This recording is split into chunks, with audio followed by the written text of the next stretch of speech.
1000%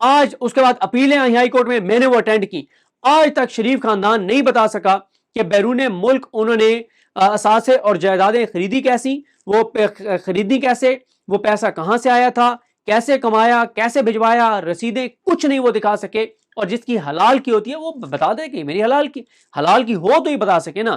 پھر سندھ حکومت دیکھیں، میں حیران ہوں کچھ ٹاؤٹ سے جو بلاول بھٹو زرداری کو نیا ونڈر بوائے بنا کر پیش کر رہے تھے.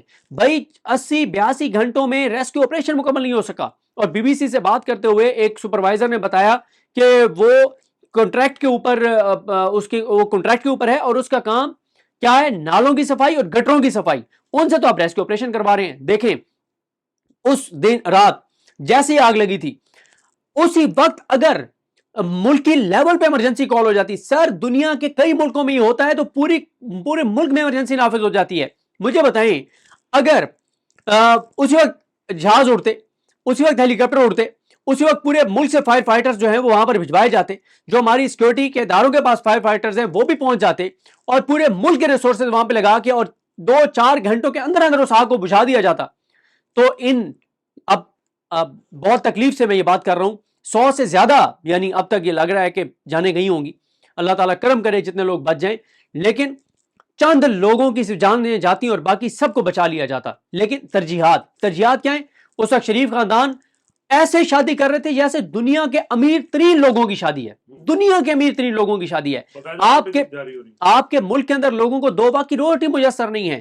کروڑوں لوگ خط غربت سے نیچے چلے گئے آپ کی عیاشوں کی وجہ سے. آپ ڈیلیور نہیں کر سکے. آج پاکستان جس نیٹ پہ آپ اس نیٹ پہ لائے ہیں اور آپ ویڈیو بنا کے، مطلب دیکھیں ہمارا دین آپ کسی بھی معاملے میں دیکھ لیں، الٹیمیٹلی جو بات دین کہتا ہے وہ بات درست ثابت ہوتی ہے. ہمارا دین کیا کہتا ہے؟ ہمارا دین تو اس حد تک کہتا ہے کہ آپ اگر پھل کھائیں تو ان کے چھلکے نہ باہر پھینکیں کہ کہیں آپ کا پڑوسی اگر وہ افورڈ نہیں کر سکتا فروٹ، وہ چھلکے دیکھ کے وہ احساس کمتری کا شکار نہ ہو کہ یار میں اپنے بچوں کو یہ فروٹ نہیں کھلا سکتا.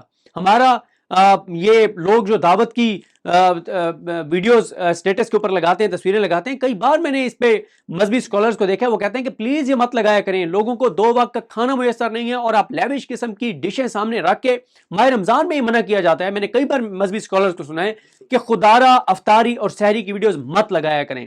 لوگوں کے بہت برے حالات ہیں، آپ کیوں لوگوں کو احساس کمتری کا شکار کرتے ہیں؟ ان کے بچے دیکھتے ہوں گے کہ ہمارے والدین تو ہمیں یہ نہیں دے سکتے جو کسی اور کے والدین اس کو دے رہے ہیں، تو یہ منع کیا جاتا ہے. اور آپ کروڑوں اربوں روپے شادی پہ لگا کے پھر آپ اس کی نمود و نمائش کر رہے ہیں. آپ دکھا رہے ہیں لوگوں کو کہ تم 2 ٹکے کے لوگ، تم غریب لوگ، تم مسکین لوگ، تم گئے گزرے لوگ، یہ تمہاری حیثیت اور اوقات ہے کہ تمہارے پاس 2 وقت کا کھانا نہیں ہے. یہ دیکھو 200 بندے صرف موسیقی کے پروگرام میں بیٹھے ہیں جو گانے گا رہے ہیں، اور پھر میاں نواز شریف جیسے آ رہے ہیں، مطلب ایسا لگ رہا ہے کہ دنیا کی بہت بڑی کامیابی حاصل کر کے آ رہے ہیں. اور پھر وہ جو گلوکار ہے وہ بتا رہا ہے کہ میاں نواز شریف صاحب نے پوری ایک لسٹ بھیجی کہ مجھے یہ گانے سننے ہیں. اینڈ اس وقت جب وفاقی حکومت کو ایکٹیو ہونا چاہیے تھا کہ کراچی میں اتنا بڑا سانحہ ہو گیا اور پورے ملک کے وسائل وہاں پر بھیجنے چاہیے تھے، یہ یہاں پہ گانے سن رہے تھے، یہ یہاں پہ ناچ گانا ہو رہا تھا. یہاں پہ میں اب کیا پھر لفظ یوز کروں گا تو پھر یہ جو سو کالڈ لبرل ہیں، خونی لبرل، ان کو آگ لگ جاتی ہے. میں وہ لفظ استعمال نہیں کرنا چاہتا. یہ بہت تکلیف دہ صورتحال ہے. اور میں آپ کو بتاؤں 2 چیزوں نے، ایک یہ شادی کے اوپر کروڑوں اربوں روپے لگانا، پھر ان کروڑوں اربوں روپے کی نمائش کرنا، پھر کراچی میں جو آگ لگنے کے اوپر جو چیزیں ہوئی وہ، اور تیسرا آج بھی کل جو گزرا ہے اور آج جو آنے والا ہے، آپ ٹی وی چینلز کے اوپر دیکھیں روزانہ کروڑوں روپے کے اشتہارات چل رہے ہیں. اور یہ اشتہارات کس بات کے چل رہے ہیں جناب؟ صرف اس چیز کے چل رہے ہیں کہ تمہیں ہم رشوت دے رہے ہیں، تم نے ہمارے خلاف بات نہیں کرنی. ان کو کوئی جا کے سمجھائے، حافظ رضوان غلزئی صاحب آپ جا کے سمجھا لیں، کیونکہ یہ حافظوں کی بات زیادہ سنتے ہیں. یہ جو حکومت ہے ان کو جا کے سمجھا لیں، اور آپ اپنے سینے پہ ہاتھ رکھ کے کہ بھئی میں حافظ ہوں، اور کہا جاتا ہے کہ حافظ کے سینے میں قرآن مجید ہے، اپنے سینے پہ ہاتھ رکھ کے ان کو بتائیں کہ تمہاری وجہ سے یہ ٹی وی چینل ٹکے ٹوکری ہو گئے ہیں، لوگوں کو ان سے نفرت ہو گئی ہے، لوگ ٹی وی دیکھتے ہی نہیں ہیں. تم یہ جو کروڑوں روپے ٹی وی چینلز کو دیتے ہو نا، اربوں روپے دیتے ہو، 20 ارب روپے سے زیادہ دے دیا گیا ہے پی ڈی ایم کے بعد سے اب تک، کوئی فائدہ نہیں ہے کیونکہ لوگ اب سوشل میڈیا دیکھتے ہیں. اور میں ایک بات اور کرتا ہوں رضوان صاحب، آپ اس چیز کو بھی چھوڑ دیں کہ لوگ سوشل میڈیا بھی نہیں دیکھتے. ہر گھر میں بجلی کا بل نہیں آتا، گیس کا بل نہیں آتا، بچوں کی اسکول کی فیس نہیں دیتے، گھر میں کوئی بیمار ہو تو اس کا علاج نہیں کراتے، خدا نخواستہ ہاسپٹل جانا پڑے وہاں نہیں جاتے، گھر کا کرایہ نہیں دیتے، ٹرانسپورٹیشن نہیں ہوا ہے، بچوں کی اسکول کی فیس نہیں ہے، پھر کیا وہ گروسری نہیں کرتے، وہ اشیاء ضرورت نہیں لیتے. مطلب یہ ساری چیزوں سے لوگ گزرتے ہیں نا سر. لوگوں کو کوئی یوٹیوبر کو نہ دیکھیں, نہ سنے وہ عمران ریاض کو, نہ سنے وہ امید پیرزادہ کو, نہ سنے وہ صابر شاکر کو, نہ سنے وہ سبی کاظمی کو, نہ سنے وہ وقار ملک کو, نہ سنے وہ حبیب اکرم کو, نہ سنے وہ کسی اور کو. بھائی لوگ اس وقت ہر گھر 6 8 10 12 چیزوں سے گزرتا ہے, ان کو پتہ ہے کہ کتنے 20 کا 100 ہے. لہٰذا میں سمجھتا ہوں کہ لوگوں کی دو واقعات نے نفرت کی آگ کو کے اوپر نفرت کی جلتی آگ پر پٹرول چھڑک دیا ہے, اور میں یہ سمجھتا ہوں کہ یہ نظام بڑی تیزی سے بند گلی کی طرف جا رہا ہے, انٹرنیشنل حالات بھی, ریجنل حالات بھی, انٹرنل حالات بھی, اور جو لوگوں کے ساتھ ہو رہا ہے اس کی وجہ سے. صحیح ہے. یہ ویسے یہ بحثی یا نااہلی کا پہلا واقعہ تو نہیں ہے یہ جو واقعات آپ نے گنوائے ہیں, لیکن یہ ہے کہ مسلسل یہ چیز ہو رہی ہے, اور obviously اس وجہ سے کیونکہ لوگوں کو یہ تسلی دی گئی کہ یہ حکومت ڈلیور کرے گی, پاکستان میں استحکام آ جائے گا, اور لیکن وہ ظاہر اچیو نہیں ہوا. اچھا, دوسری جو بات ہے صدیق جان صاحب, سہیل آفریدی کے حوالے سے میں آپ سے پوچھنا چاہتا ہوں کہ ان کے خلاف بہت سی کیمپینز ہوئی جب سے وہ آئے, اس کے بعد سے ان کے خلاف پریس کانفرنسز بھی ہوئی, پھر جو باقاعدہ پلانڈ کیمپینز ان کے خلاف ہوئی, تیرا والا معاملہ ہو, یہ جتنے بھی ہوں, کبھی ان کو اسمگلر منشیات فروش پتہ نہیں کیا کیا نہیں کہا کیا. اچھا, یہ ساری چیزیں ناکام ہوئی تو اس کے بعد ہم یہ دیکھ رہے ہیں کہ پی ٹی آئی کے اندر سے بھی سہیل آفریدی کے خلاف کچھ لوگ باتیں کرتے ہیں, اور یہ میرے خیال میں ساری ان کے خلاف جو کیمپینز ہیں وہ ناکام ہوئی ہیں. تو اب خود پی ٹی آئی کے اندر جو اثاثے ہیں وہ ان کو لانچ کیا گیا ہے, تو آپ کو لگتا ہے کہ کوئی فرق ڈال سکیں گے وہ؟ دیکھیں یہ کون لوگ ایکٹیو ہیں, یہ وہ لوگ ایکٹیو ہیں جن کو پہلے تو کہا گیا کہ سہیل آفریدی کو ہم بننے نہیں دیں گے وزیر اعلیٰ, پھر جب وہ بن گئے تو انہیں کہا گیا کہ 2 ماہ کے اندر اندر ہم اس کو ہٹا دیں گے. اب وہ جو کچھ لوگ تھے جو اس امید پر بیٹھے ہوئے تھے کہ 2 ماہ کے اندر اندر جو ہے نا وہ سہیل آفریدی فارغ ہو جائیں گے اور وزارت اعلیٰ سے ہٹا دی جائیں گے, وہ اب بہت فرسٹریٹ ہو گئے ہیں. لیکن ان کی فرسٹریشن چلے گی نہیں, جو وہ بیانیہ بنانا چاہتے ہیں. دیکھیں سہیل آفریدی کے خلاف ایک بیانیہ چلایا گیا کہ جناب یہ آپریشن نہیں رکوا سک رہا, تو وہ سہیل آفریدی نے جا کے سچ بتا دیا اپنے لوگوں کو کہ میرے ہاتھ میں بندوق نہیں ہے, میرے ہاتھ میں قلم ہے, میں نے آپ کے ہاتھ میں قلم دینا ہے, تو بندوق کا مقابلہ بندوق سے ہی ہو سکتا ہے, قلم سے تو نہیں ہو سکتا. تو میں آپ کو دلیل سے سچ بتا سکتا ہوں, سچ یہ ہے کہ میں اس آپریشن کا مخالف تھا, ہوں اور رہوں گا, کیونکہ مجھے آن بورڈ میرے صوبے کو اور آپ کو آن بورڈ نہیں لیا گیا. دوسرا اس نے کیا کیا, جو پروپیگنڈا کیا گیا کہ 4 ارب اس نے جاری کیا ہے آپریشن کے وہ حامی ہیں, اس نے بتایا کہ 4 ارب اس لیے جاری کیا ہے کہ یہ آپ کو ذلیل کرنا چاہتے ہیں, آپ کو دربدر کرنا چاہتے ہیں, آپ ٹھوکریں کھائیں, آپ کو مشکلات ہوں اور آپ مجھے گالیاں دیں. لیکن نہیں, میں آپ کا احساس کر رہا ہوں, 4 ارب میں نے جاری کیے ہیں, ایک ذرا برابر بھی آپ کو مشکل نہیں آنے دوں گا, آپ کو تکلیف نہیں پہنچنے دوں گا. وہ ہر دیکھیں میں آپ کو بتاؤں, اسی لیے اب دیکھیں نا کہ اللہ تعالیٰ کے جو فیصلے ہیں, مطلب کیا اللہ تعالیٰ کی شان ہے کہ اللہ تعالیٰ نے جو ہے وہ عزت اور ذلت اپنے ہاتھ میں رکھی ہوئی ہے. اگر عزت اور ذلت بندوں کے ہاتھ میں ہوتی تو اس وقت پاکستان کے سب سے معزز لوگ کون ہوتے؟ اس وقت عدلیہ کے اندر سب سے معزز حاجی امین الدین ہوتے جو وسیم ملک کے گرائی ہیں, اور اس کے بعد جسٹس یحییٰ خان جو ہیں وہ دوسرے معزز پاکستان کے عدلیہ کے ہوتے. تیسرے سب سے معزز جو ہیں وہ پھر وسیم ملک کے گرائی جسٹس ڈوگر ہوتے, ملتان شریف والے. تو لیکن عزت اور ذلت اللہ نے اپنے ہاتھ میں رکھی ہوئی ہے, اور وہ ہے نا کہ اللہ جسے چاہے اسے ملتی ہے مظفر, عزت کو دکانوں سے خریدا نہیں جاتا. تو اللہ تعالیٰ سہیل آفریدی کو جس طرح سے عزتوں سے نواز رہا ہے, اور اس کی وجہ سہیل آفریدی کا اپنا کردار ہے, ان کی سنسیئرٹی ہے. میں اپنی ایک ویڈیو میں بتا چکا ہوں رضوان صاحب, آپ میں اور اسلام آباد میں کوئی 7-8 اور صحافی ہیں, ٹوٹل 10 صحافی اسلام آباد کے ایسے ہوں گے جن کی سہیل آفریدی صاحب کے ساتھ کم از کم 20 سے 25 ملاقاتیں ہوں گی. میں اپنی ویڈیو میں یہ پوری ایمانداری سے بتا چکا ہوں, اور میں نے اس میں کہا تھا کہ میں حلف نہیں دے رہا, لیکن میں اب آپ کی ویڈیو میں حلفاً کہہ رہا ہوں کہ سہیل آفریدی کا روب یہ ہے کہ ہم اکیلے بھی اس کے ساتھ بند کمرے میں بیٹھے ہوں, اور ہمارا بہت ان کے ساتھ بھائیوں والا تعلق ہے. وہ اب نہیں بنا کہ وہ وزیر اعلیٰ بن گیا تو ہمارا ان کے ساتھ بھائیوں والا تعلق بن گیا, نہیں, جب وہ ایم پی اے تھے تب سے ہمارا ان کے ساتھ ایک بھائیوں والا تعلق ہے.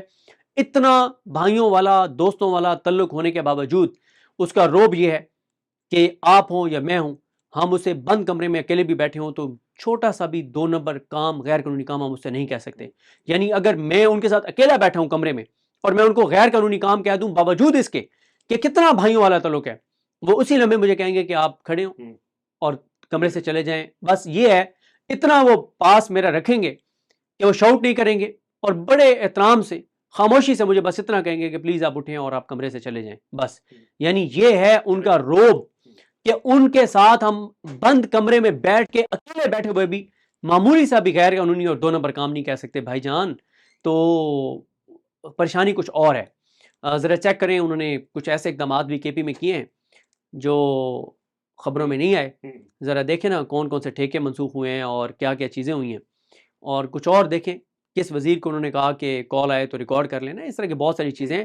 اور پریشانی یہ نہیں ہے کہ سہیل آفریدی کچھ کر نہیں رہے, پریشانی یہ ہے کہ وہ گورننس کے اوپر اتنا کچھ کر رہے ہیں کہ کانپیں ٹانگ رہی ہیں کہ اگر یہ 6-8 مہینے اور اسی طرح سے یہ کر لیا انہوں نے تو چیزیں تو پھر ہاتھ سے مزید نکل جائیں گی. صحیح ہے. بہت شکریہ صدیق جان صاحب, آپ نے بات کی. میں صرف ایک چھوٹی سی بات آخر میں یہ کرنا چاہتا ہوں. آپ نے سہیل آفریدی کا ذکر کیا, وہ اس وقت بہت آپ کو پتا ہے, اب تو ان کے مخالفین بھی یہ کہہ رہے ہیں, فہد حسین صاحب جیسے لوگ بھی, کہ وہ عمران خان کے بعد اگر کوئی پاپولر ہے تو وہ سہیل آفریدی ہے. اور ان کی پاپولیرٹی آپ نے دیکھی بھی, خیبر سے کراچی تک ہر جگہ جس طرح لوگوں سے محبت کر رہے تھے.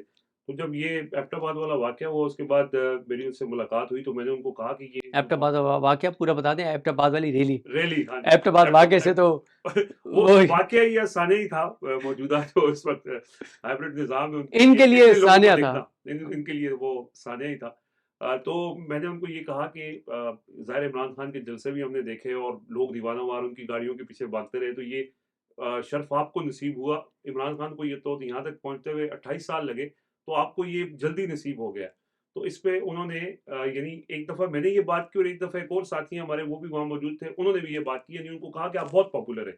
تو دونوں دفعہ ان کے ایک ہی جواب تھا, انہوں نے کہا میں کوئی پاپولر نہیں ہوں, یہ صرف عمران خان کی وجہ سے ہے. تو یہ عاجزی, اور یا ان کو یہ سمجھ, کیونکہ یہاں پہ عمران خان کے نام پہ پاپولر ہونے والے بہت سے لوگ یہ سمجھ بیٹھے تھے کہ وہ شاید ان کا کوئی کمال ہے, لیکن سہیل آفریدی کے ذہن میں یہ نہیں ہے, وہ سمجھتے ہیں کہ یہ عمران خان کی. میں بس جاتے جاتے یہ بتا دوں کہ کچھ ایسے واقعات ہیں جو انہوں نے ہمیں بالکل اجازت نہیں دی ہوئی کہ ہم ان کو آن ریکارڈ لائیں, اور جب آپ وہ واقعات سنتے ہیں اور ہم نے تو دیکھے ہیں, تو پھر بندہ کہتا ہے کہ واقعی جو بندہ مخلص ہو, جس کے اندر اخلاص ہو, اپنے لوگوں کا درد ہو, تو وہ ہم ظاہر ویڈیو میں تو نہیں سنا سکتے. لیکن جن دوستوں سے بات ہوتی ہے تو میں اکثر وہ واقعات ان کو سناتا ہوں, اسی شرط پہ کہ آپ نے اس کو پبلک نہیں کرنا, کہ کس طرح سے وہ ایک تھانے میں گئے اور کیسے ایک وہاں پہ سائل سے ملاقات ہوئی اور انہوں نے کیا بتایا. یہ بہت ساری چیزیں ہیں جو کبھی پھر نہیں, کتاب تو نہیں, بہت پہلے آ جائیں گے, ہم اتنے لائق نہیں ہیں کہ کتاب لکھیں. بہت شکریہ آپ کا جی. اپنا ویسے بھی میری لکھائی جو ہے مریم نواز صاحبہ سے ملتی جلتی اردو کی. صدیق جان صاحب بہت شکریہ, اپنا فیڈ بیک ضرور دیجیے گا. اجازت دیجیے, اللہ حافظ. کیا محمود خان اچکزئی کے نوٹیفیکیشن کے بعد اسٹیبلشمنٹ اور نون لیگ کی راہیں جدا ہو گئی ہیں؟ دیکھیں, یہ شہر اقتدار میں بہت زیادہ افواہوں کا بازار گرم ہے, اور یہ افواہیں ختم نہیں ہو رہی بلکہ بڑھتی چلی جا رہی ہیں. اور یہ بات یعنی اسٹیبلشمنٹ کے جو قریبی لوگ ہیں وہ آن ریکارڈ تو نہیں کہہ رہے, لیکن آف دا ریکارڈ وہ یہ بات کہہ رہے ہیں کہ اس حکومت کو اس کی سیاسی قیمت ادا کرنی پڑے گی. اور وہ یہ بات کہہ رہے ہیں کہ اسٹیبلشمنٹ نہیں چاہتی تھی کہ محمود خان اچکزئی صاحب کا نوٹیفیکیشن ہو, اور اس کی ایک وجہ جو ویسے نظر بھی آتی ہے کہ جو اسٹیبلشمنٹ کے قریب حکومتی وزراء ہیں وہ کہہ رہے تھے کہ نوٹیفیکیشن نہیں ہوگا. پھر اسی طرح سے ایک چیز اور آپ دیکھیں کہ جو وزیر اطلاعات ہیں موجودہ حکومت کے, وہ کہتے ہیں محمود خان اچکزئی غدار ہے, ملک دشمن ہے, اس کا دل کابل سے کے ساتھ دھڑکتا ہے, یہ دہشت گردوں کا حامی ہے. اس طرح کی وہ باتیں کرتے ہیں, اور ساتھ ہی اگلے دن نوٹیفیکیشن بھی ہو جاتا ہے. تو بہرحال کچھ نہ کچھ تو ہے, جو کچھ نہ کچھ تو اس میں دال میں کالا ہے. اب وہ ہے کیا نہیں پتہ. اور پھر اسی طرح سے ظاہر ہے اس میں ایک سوچ, شاید یہ اسٹیبلشمنٹ کی بھی ایک سوچ ہو سکتی ہے کہ یار ان کو اتنا دیوار سے نہ لگاؤ کہ بالکل ہی ان کے پاس راستے ختم ہو جائیں اور کشتیاں جلا کے نکل پڑیں. ایک یہ بھی ہو سکتا ہے. ایک 8 فروری سے توجہ ہٹانے کے لیے ایک تھوڑا سا ہو سکتا ہے کہ نوٹیفیکیشن کر دو, اسپیس دو, ان کو بات چیت کے لیے بٹھاؤ, 8 فروری کا تھوڑا سا ان کا مومنٹم کم ہو, یہ بھی ایک ان کا ہو سکتا ہے. اور چیزیں ہو سکتی ہیں, لیکن ابھی کچھ بھی کہنا قبل از وقت ہے. اس کی وجہ یہ ہے کہ ابھی تک کوئی ہمارے سامنے کوئی ایسے شواہد نہیں آئے کہ ٹھیک ہے اگر آپ کہیں کہ اسٹیبلشمنٹ نہیں چاہتی تھی تحریک تحفظ پاکستان کے سربراہ محمود خان اچکزئی کا نوٹیفیکیشن ہو, تو پھر اسٹیبلشمنٹ اور ہو گیا تو اسٹیبلشمنٹ کیا کرتی ہے. اچھا ایک چیز ویسے, ہاں ایک چیز میرے سامنے آئی ہے. ایک ٹاؤٹ کو انٹرویو دیا ہے اس نے اکبر ایس بابر نے, اور اکبر ایس بابر بھی آپ کو پتہ ہے کہ ان کا کیا سیاسی طور پہ کیا رینک ہے اور وہ کیا اس وقت ان کی صورتحال کیا ہے. تو انہوں نے ایک ٹاؤٹ کو انٹرویو دیتے ہوئے یہ کہا ہے کہ میں آئینی عدالت سے رجوع کروں گا. اب آئینی عدالت میں اکبر ایس بابر جائیں اور آئینی عدالت کے حاجی امین اور عامر فاروق اور روزی خان اور ان کے سامنے ارشد حسین اور ان کے سامنے اور کے آغا ان کے سامنے کیس لگ گیا اور کیس ہو اکبر ایس بابر کا اور کیس ہو محمود حنان چکزئی صاحب کے خلاف، تو پھر آپ کو پتہ ہی ہے کہ فیصلہ کس طرح کا آ سکتا ہے۔ اچھا، اور اس کے علاوہ دیکھیں ایک اس نظام کو دھچکا تو لگا ہے کہ عمران خان کے نامزد کردہ اپوزیشن لیڈر کا نوٹیفیکیشن کرنا پڑ گیا ہے۔ وجوہات کو چھوڑ دیں کوئی بھی ہوں، یعنی آپ نے عمران خان کا فیصلہ تسلیم کر لیا ہے۔ عمران خان نے جس کا نام دیا تھا 5-6 ماہ کی ضلالت کے بعد آپ نے نوٹیفیکیشن کر دیا ہے، وجوہات کوئی بھی ہوں، لیکن آؤٹ کم کیا ہے کہ عمران خان جیت گیا ہے، عمران خان کی فتح ہوئی ہے، عمران خان کے نامزد محمود حنان چکزئی کے نوٹیفیکیشن ہو گیا۔ یہ خبر تو یہ ہے کہ آپ نے عمران خان کے فیصلے کو تسلیم کیا ہے۔ ایک طرف آپ کہتے ہیں کہ اس کا کوئی فیصلہ نہیں مانیں گے، اس کو وہ مائنس ہے، اچھا، اور ساتھ ہی آپ اس کے نامزد کردہ اپوزیشن لیڈر کا نوٹیفیکیشن بھی کر دیتے ہیں۔ اچھا، نون لیگ والے ایسے کوئی احمق ہیں ان کے سوشل میڈیا والے، انہوں نے بیانیے چلانا شروع کر دیا، او بڑا کام ہو گیا جی، عمران خان نے جس محمود حنان چکزئی کو کا نوٹیفیکیشن کیا ہے، نامزد کیا ہے، حکومت نے اس کو مینیج کر لیا اور نوٹیفیکیشن کر دیا ہے۔ واہ، کیا بات ہے، اچھی بات ہے۔ پھر ایک کام کرو نا، اگر وہ مینیج ہو گئے ہیں محمود حنان چکزئی صاحب اور وہ کمپرومائز ہو گئے ہیں نون لیگ کے سوشل میڈیا کے مطابق، تو ذرا ان کی پچھلے 2 دن والی تقریریں تو ٹی وی چینلوں پہ چلوا دو، ان کے خلاف جو جھوٹا پراپیگنڈا ہے وہ تو بند کروا دو۔ میں بالکل نہیں سمجھتا کہ محمود حنان چکزئی جو ہیں وہ کوئی ڈیل کریں گے، وہ اس نظام کے سامنے اردلی لے لے یا چابی والے کھلونے بنیں گے۔ اور اس وقت آپ دیکھیں نا کہ جو کوٹ لکھپت جیل کے اسیران ہیں، اجاز چودھری صاحب وغیرہ، یاسمین راشد صاحبہ اور محمود رشید صاحب، عمر سرفراز چیمہ صاحب، ان سب کا بھی ایک لیٹر آیا ہے اور انہوں نے امید کا اظہار کیا ہے کہ محمود حنان چکزئی صاحب جو ہیں وہ اپنے جو ایک ان کی جو ایک نظریہ ہے اور سوچ ہے جمہوریت کے لیے، ملک کے لیے، آنے والی نسلوں کے لیے، اس کے مطابق وہ چلیں گے اور کوئی نہ کوئی بڑا بریک تھرو ہوگا۔ دیکھیں اس نظام پہ دباؤ تو بڑھ رہا ہے، ایک طرف اکانومی کی صورتحال ہے وہ دن بدن خراب ہوتی چلی جا رہی ہے، عمران خان کی پاپولیرٹی بڑھتی چلی جا رہی ہے، سہیل آفریدی گراؤنڈ پہ مومنٹم بڑھاتے چلے جا رہے ہیں، نون لیگ اور اسٹیبلشمنٹ کے درمیان اختلافات کی خبریں آ رہی ہیں اور ریجنل حالات بھی بڑی تیزی سے بدل رہے ہیں، تو تحریک تحفظ پاکستان کی کال کے اوپر دن کم ہوتے چلے جا رہے ہیں اس کال کے لیے، اور پھر تحریک انصاف کے M N As M P S ticket holder جو چابی والے کھلونے ہیں لے لے اردلی، ان کے اوپر دباؤ بڑھ رہا ہے، ان کو بھی کچھ نہ کچھ کرنا پڑے گا۔ تو ایسے میں لگتا یہ ہے کہ اس سسٹم کے لیے بہرحال مشکلات بڑھتی چلی جائیں گی۔ 8 فروری سے پہلے بھی کچھ بڑا ہو سکتا ہے؟ میں بالکل نہیں سمجھتا کہ 8 فروری سے پہلے کچھ بڑا ہو سکتا ہے۔ اس کی وجہ یہ ہے کہ تحریک تحفظ پاکستان والے ان کی کھیل میں نہیں آئیں گے، اور کیونکہ یا تو ادھر سے بھی کچھ بڑا ہونا، ہاں اگر یہ 5 اسیران رہا ہو جاتے ہیں، شاہ محمود قریشی صاحب، عمر سرفراز چیمہ صاحب، اجاز چودھری صاحب، یاسمین راشد صاحبہ، یہ سارے رہا ہو جاتے ہیں تو بالکل یہ ایک بڑی ڈیولپمنٹ ہوگی، اور اس کے بعد بالکل شاید 8 فروری کے اوپر کوئی نہ کوئی بات چیت ہو سکتی ہے تحریک تحفظ پاکستان کی حکومت یا اداروں کے ساتھ۔ لیکن اگر آپ یہ کہیں گے کہ صرف آپ ٹرک کی بتی کے پیچھے لگا کے اور ان کو ماموں بنا لیں گے چکزئی صاحب کو اور علامہ صاحب کو، تو ایسا ممکن نظر نہیں آتا، یہ کسی آپ کے کھیل میں نہیں آئیں گے۔ میں نے دوبارہ کہوں گا کہ ہاں اگر ان 5 کی رہائی ہو جاتی ہے، بشرا بی بی صاحبہ کی رہائی ہو جاتی ہے، عمران خان صاحب کے کیسز فکس ہو جاتے ہیں، پھر ایک چیز ہے کہ پھر لگے گا کہ چیزیں پازیٹیو سائڈ پہ جا رہی ہیں۔ اگر یہ نہیں ہوتا تو پھر میرا نہیں خیال کہ یہ باتوں میں آئیں گے۔ چلیں جی، آخری سوال یہ ہے کہ سہیل آفریدی صاحب جیسے اسٹریٹ موومنٹ کر رہے ہیں اور کمپین کر رہے ہیں، اس کے لیے ان کا اگلا منصوبہ ہے کیا؟ دیکھیں سہیل آفریدی صاحب کا منصوبہ سمپل ہے کہ انہوں نے جمود کو توڑنا ہے، سکوت کو توڑنا ہے، خوف کے بت توڑنے ہیں، لوگوں کو ہوپ دینی ہے، لوگوں کو ایکٹیو کرنا ہے، لوگوں کو موٹیویٹ کرنا ہے، اور لوگوں کو جا کے یہ نیریٹو بنانا ہے کہ ملک نہیں چل رہا، یہ جو کچھ کر رہے ہیں وہ ملک کے خلاف کر رہے ہیں، یہ جو کچھ کر رہے ہیں وہ عوام کے خلاف کر رہے ہیں، ان کی وجہ سے کسان تباہ ہو گیا ہے، انڈسٹریز برباد ہو گیا ہے، 150 سے زیادہ فیکٹریاں ملیں بند ہو گئی ہیں، ایکسپورٹس کم ہو گئی ہیں، غربت بڑھ گئی ہے، بے روزگاری بڑھ گئی ہے، انسرٹینٹی بڑھ گئی ہے، برین ڈرین بڑھ گیا ہے، ہر دوسرا پاکستانی پاکستان چھوڑ کے جانا چاہتا ہے، یہ پاکستان کو کمزور کر رہے ہیں، پاکستان ان سے نہیں چل رہا۔ 9 اپریل 2022 کے بعد سے اب تک پاکستان ایک سٹیپ بھی آگے نہیں گیا بلکہ پیچھے گیا ہے، نیچے گیا ہے۔ تو ایسے میں ان کو ہٹانا ضروری ہے، اور ان کو ہٹانے کے لیے فیصلے سڑکوں پر ہوں گے، عمران خان کی رہائی کے لیے فیصلے سڑکوں پر ہوں گے۔ جب تک لوگ سڑکوں پر نہیں آئیں گے، تو اس وقت تک یہ حکومت جان نہیں چھوڑے گی. جب تک عوام سڑکوں پر نہیں آئے گی, لوگوں کی ان سے جان نہیں چھوٹے گی, جب تک لوگ سڑکوں پر نہیں آئیں گی, ان کے آنے والی نسلوں کا مستقبل اور خراب ہوگا اور برباد ہوگا. تو سہیل آفریدی صرف یہ کام کر رہے ہیں, لوگوں کو جا کے موٹیویٹ کر رہے ہیں کہ ڈر چھوڑ دو اور تہیہ کر لو کہ جب کال آئے تم نے نکلنا ہے, اپنے شہر میں آپ نے بیٹھنا ہے سڑکیں بند کر کے. تو سہیل آفریدی کا اتنا ہی کام ہے. اب اس فائنل تاریخ کون سی دینی ہے, یہ اختیار یا عمران خان کے پاس ہے یا تحریک تحفظ پاکستان کے پاس ہے. اور میرا خیال ہے عمران خان اور تحریک تحفظ پاکستان 8 فروری کو دیکھیں گے کہ کیا ہوتا ہے. لیکن 8 فروری اس وقت تک کامیاب نہیں ہو سکتا جب تک تحریک انصاف کے M N As, M P S, ticket holders, چابی والے کھلونے, وکیل, مرکزی تنظیم سنسیئرٹی کے ساتھ کام نہیں کرتے, جو کہ ابھی تک سنسیئرٹی کے ساتھ کام وہ نہیں کر رہے.